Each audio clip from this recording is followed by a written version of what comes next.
Very good evening student. बेटा class start करते हैं करंट अफेयर की, है ना। देखिए ये रहा आज का फर्स्ट करंट क्वेश्चन। देखिए इसरो ने हाल ही में कौन सा सैटेलाइट लॉन्च किया है। बेटा इसरो ने हाल ही में नेविगेशन सैटेलाइट लॉन्च किया है। तो ये नेविगेशन सैटेलाइट कौन सा है बेटा? ये आपका आंसर रहा NVS-01। NVS-01। अब बात चली है इसरो की, तो इसरो की फुल फॉर्म क्या होती है? देखो मैं बताऊं, इसरो की फुल फॉर्म होती है इंडियन स्पेस रिसर्च ऑर्गेनाइजेशन, है ना। भारतीय अंतरिक्ष अनुसंधान संस्थान, भारतीय अंतरिक्ष अनुसंधान संस्थान, इंडियन स्पेस रिसर्च ऑर्गेनाइजेशन। बेटा ये इसरो का मुख्यालय कहां पर है? इसरो का मुख्यालय है बेंगलुरु के अंदर। कहां पर है? बेंगलुरु। बेंगलुरु कहां पर? कर्नाटक में। ये कब बना था इसरो का? 1969 में, 1961 में। भारत का पहला उपग्रह कब छोड़ा गया? भारत का पहला सैटेलाइट कब लॉन्च किया गया था बेटा? 1975 में। कौन सा? आर्यभट्ट। किसके सहयोग थे? किसके सहयोग से छोड़ा गया था? रसिया के सहयोग से, है ना। तो भारतीय अंतरिक्ष अनुसंधान केंद्र इसरो हेड ऑफिस कहां? बेंगलुरु। कब बना ये? कब इसकी स्थापना की गई? 1969, 15 अगस्त को।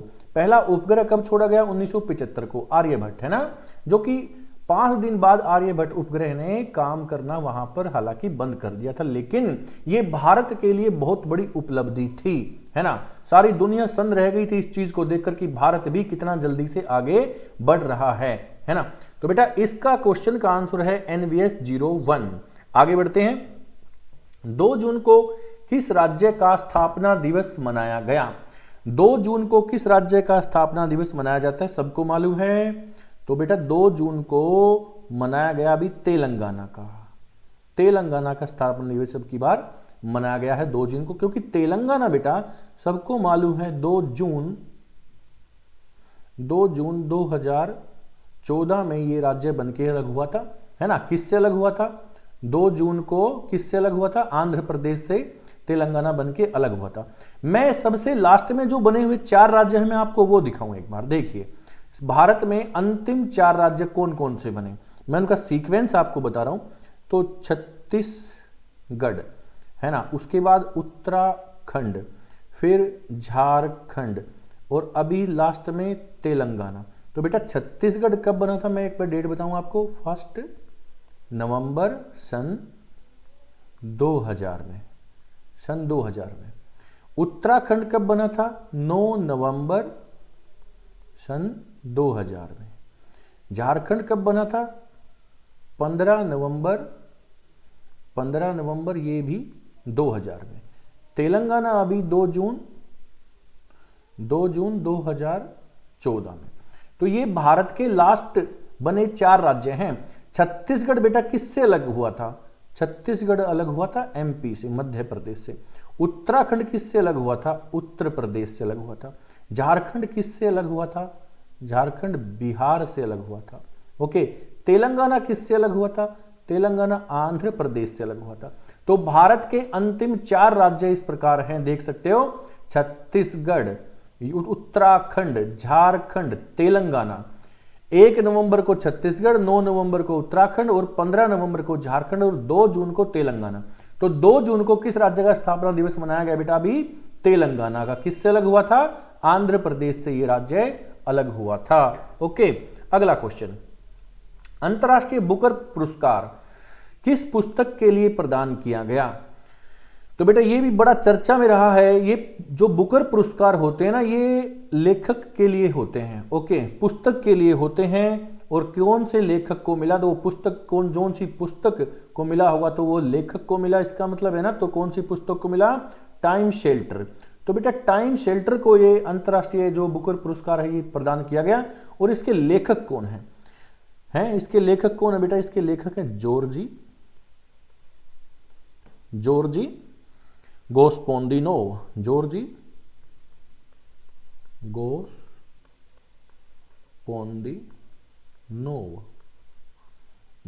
गोस्पोंदिनोव कहां के हैं? बुल्गारिया के। बुल्गारिया ये बुल्गारिया के हैं।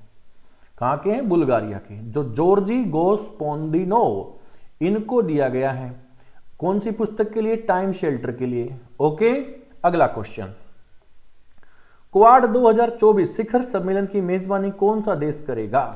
तो बेटा क्वाड की सम्मेलन की, शिखर सम्मेलन की 2024 का जो शिखर सम्मेलन है उसकी मेजबानी करेगा भारत, है ना।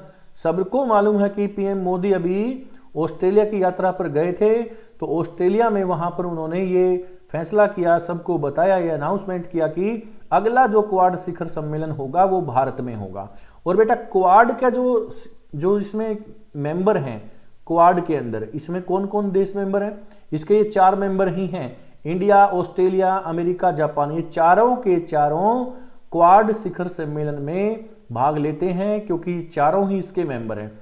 बेटा एक क्वाड का मतलब होता है कि ये आपको समुद्री व्यापार में हेल्प करे। ये चारों के चारों एक दूसरे की हेल्प करेंगे, है ना, समुद्री व्यापार में हर एक क्षेत्र में एक दूसरे की ये हेल्प करेंगे। तो इसका ये एक संस्थान बना रखा है, इसकी ऑर्गेनाइजेशन बना रखी है क्वाड की। क्वाड का हेड ऑफिस किधर है? ये ब्रुसेल्स बेल्जियम के अंदर है। क्वाड का हेड ऑफिस किधर है? ब्रुसेल्स बेल्जियम के अंदर है। ओके, अगला क्वेश्चन, 31 मई को कौन सा दिवस मनाया जाता है? 31 मई को बेटा तंबाकू निषेध दिवस, टोबैको डे मनाया जाता है। टोबैको तंबाकू निषेध दिवस मनाया जाता है 31 मई को। ओके, टीबी दिवस कब मनाया जाता है? सबको मालूम है टीबी दिवस 24 मार्च को मनाया जाता है। कब मनाया जाता है? 24 मार्च को। मधुमेह दिवस कब मनाया जाता है? 14 नवंबर को, है ना। अंतर्राष्ट्रीय महिला दिवस कब मनाया जाता है? 8 मार्च को।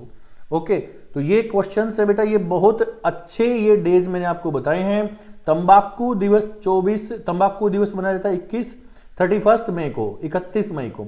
टीबी दिवस 24 मार्च को, मधुमेह दिवस 14 नवंबर को, महिला दिवस 8 मार्च को। सबसे ज्यादा क्वेश्चन पूछे गए हैं, मैंने ऑप्शन में ऐसे डाले हैं आपके लिए, है ना, आपके लिए ऑप्शन भी ऐसे डाले हैं, सबसे ज्यादा पूछे गए डेज में से हैं ये, है ना।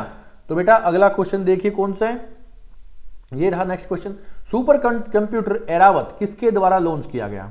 तो बेटा भारत का सबसे फास्ट स्पीड वाला कंप्यूटर कौन सा अब तक का? Airavat, very fast speed computer Airavat, है ना। तो बेटा किसके द्वारा लॉन्च किया गया? सीडैक पुणे के द्वारा ये लॉन्च किया गया है।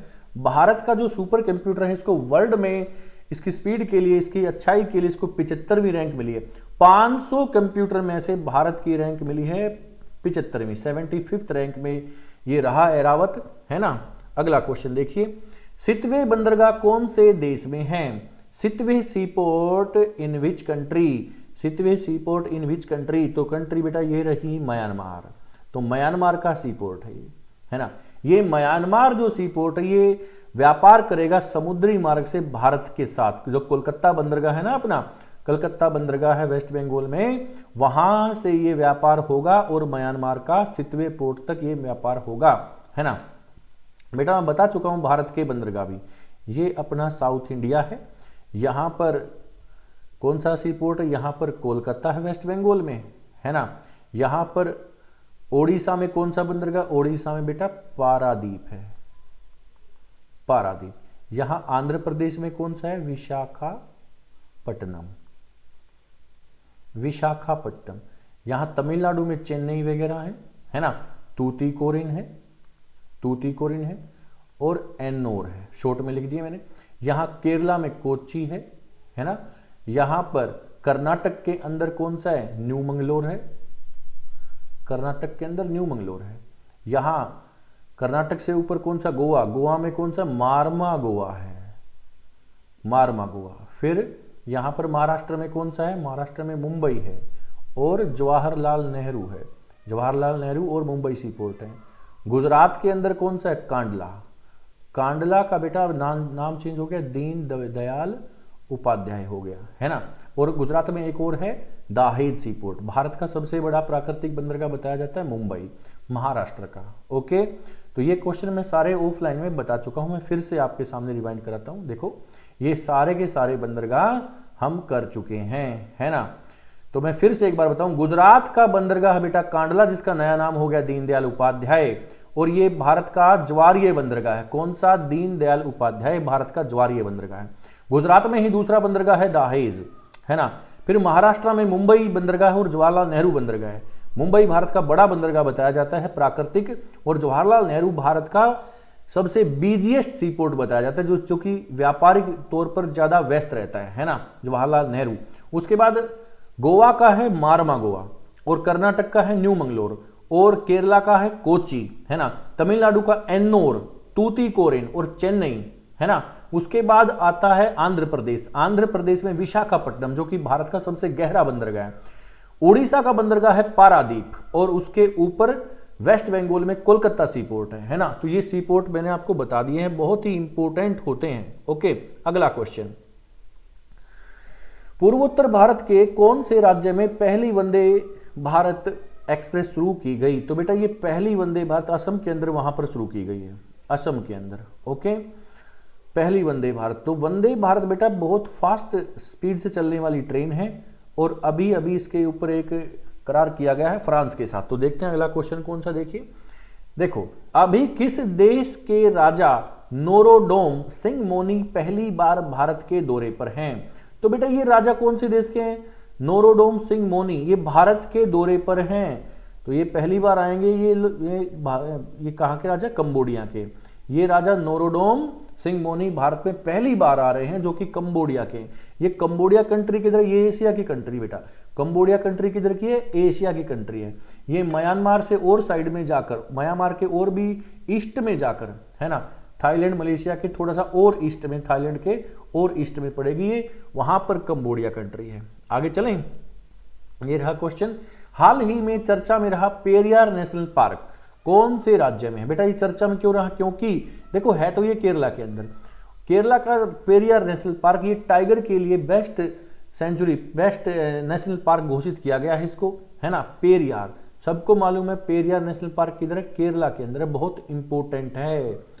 केरला की बात आए तो बेटा केरला से तो क्वेश्चन बनेगा ही बनेगा आपके एग्जाम में। रिचेस्ट टेम्पल ऑफ इंडिया कौन सा है? श्री पद्मनाभ स्वामी मंदिर, ये भी केरला में, है ना। पहला जल बजट कौन से राज्य ने अपनाया? केरला ने अपनाया। पहली जल मेट्रो कहां चलेगी? केरला में चलेगी, चलाई गई, है ना, उद्घाटन हो चुका है। केरला का त्योहार कौन सा है? ओणम।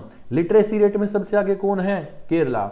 और सेक्स रेशो में सबसे आगे कौन है? केरला, है ना। तो ये सारी चीजें केरला के अंदर हैं, तो केरला में क्वेश्चन बनेगा। वास्को डी गामा, देखो इतिहास से भी क्वेश्चन है। वास्को डी गामा सबसे पहले किधर आया? केरला में आया था।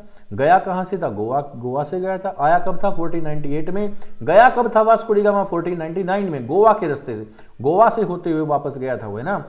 तो केरला के बहुत सारे क्वेश्चंस हैं जो आपके पेपर में बनेंगे, हिस्ट्री हो, ज्योग्राफी हो, पॉलिटी हो, बहुत क्वेश्चंस हैं यहां से। ओके, अगला क्वेश्चन, अंतरिक्ष मिशन शेनझोउ 16 किसने अंतरिक्ष में भेजा है? तो बेटा इसका आंसर देखो, नाम से भी आपको लग रहा है, हालांकि नाम तो देखो चाइना, जापान, कोरिया, थाईलैंड, इन सबके नाम ऐसे हैं, लेकिन ये आंसर है चाइना। तो चाइना ने ये शेनझोउ 16 अंतरिक्ष में भेजा है। ओके, अगला क्वेश्चन, अभी अंतरराष्ट्रीय एवरेस्ट दिवस कब मनाया गया? अंतरराष्ट्रीय एवरेस्ट दिवस मनाया गया बेटा 29 मई को। 29 मई को अंतरराष्ट्रीय एवरेस्ट दिवस मनाया गया। ये बेटा किन की यादें में मनाया गया? देखो 1953 में, 29 मई 1953 में एवरेस्ट की चोटी पर सबसे पहले तेंजिंग नोर्गे, है ना, तेंजिंग नोर्गे और एडमंड हिलेरी ये वहां पर चढ़े थे, उनकी याद में ये मनाया जाता है। एवरेस्ट किधर है बेटा? ये जो एवरेस्ट चोटी है ये दुनिया की सबसे ऊंची चोटी है। कौन से देश में है? नेपाल में है। बेटा इसकी हाइट कितनी है? ये है 8,848.86 मीटर, ये इसकी हाइट है ना। माउंट एवरेस्ट को नेपाल में क्या बोलते हैं? माउंट एवरेस्ट को सागर माथा बोलते हैं। क्या बोलते हैं? सागर माथा। कहां पर? नेपाल के अंदर। तिब्बत में क्या बोलते हैं? कोमोलंगमा बोलते हैं, है ना। तो बहुत इंपॉर्टेंट क्वेश्चन आते हैं माउंट एवरेस्ट के। कौन से देश में? नेपाल में। बेटा नेपाल में कौन कौन सी पर्वतीय चोटियां, एक बार फिर से सुन लो। नेपाल के अंदर कौन कौन सी माउंटेन्स हैं, चोटियां हैं, रेंज है, मैं सारी आपको बता रहा हूं। सुनिए, बड़े ध्यान से सुनिए। नेपाल के अंदर मनसालू, नेपाल के अंदर माउंट एवरेस्ट, नेपाल के अंदर मेकालू, नेपाल के अंदर धौलागिरी, नेपाल के अंदर अन्नपूर्णा, नेपाल के अंदर महाभारत। तो ये सारी चीजें नेपाल के अंदर है। Mahabharat range, Annapurna, Dhaulagiri, Mount Everest, Manaslu, Makalu, ये सारी की सारी नेपाल के अंदर माउंटेन्स हैं, है ना। बहुत अच्छे क्वेश्चन है, आपके एग्जाम में यहां पर क्वेश्चन बनेगा। ओके, अगला क्वेश्चन, अंतर्राष्ट्रीय दूध दिवस कब मनाया गया? बेटा अंतर्राष्ट्रीय दूध दिवस मनाया गया 1 जून को, है ना। अंतर्राष्ट्रीय दूध दिवस मनाया गया 1 जून को। अब दूध की बात चली है बेटा, मिल्क डे की बात चली है, तो ये दुग्ध क्रांति से हम इसको जोड़ते हैं, दुग्ध क्रांति। तो इसको ये किस में आई थी बेटा? ये श्वेत क्रांति बोलते हैं। किससे संबंधित है ये? श्वेत क्रांति, व्हाइट रेवोल्यूशन। व्हाइट रेवोल्यूशन किससे संबंधित है? दूध से संबंधित है। बेटा ये कब आई थी इंडिया के अंदर व्हाइट रेवोल्यूशन? 1960 से 1970 का जो 10 ईयर है, ये दूध क्रांति का या श्वेत क्रांति का है भारत के अंदर। वर्गीज कुरियन ने ये, वर्गीज कुरियन इसके फाउंडर थे, वर्गीज कुरियन। और बेटा ऑपरेशन फ्लड भी इसको कहा जाता है। श्वेत क्रांति, व्हाइट रेवोल्यूशन को ऑपरेशन फ्लड भी कहा जाता है। फाउंडर है वर्गीज कुरियन। टाइमिंग है 1960 से 1970 का, है ना, दूध के लिए। अगला क्वेश्चन सुनिए, बांद्रा टू वर्सोवा, बांद्रा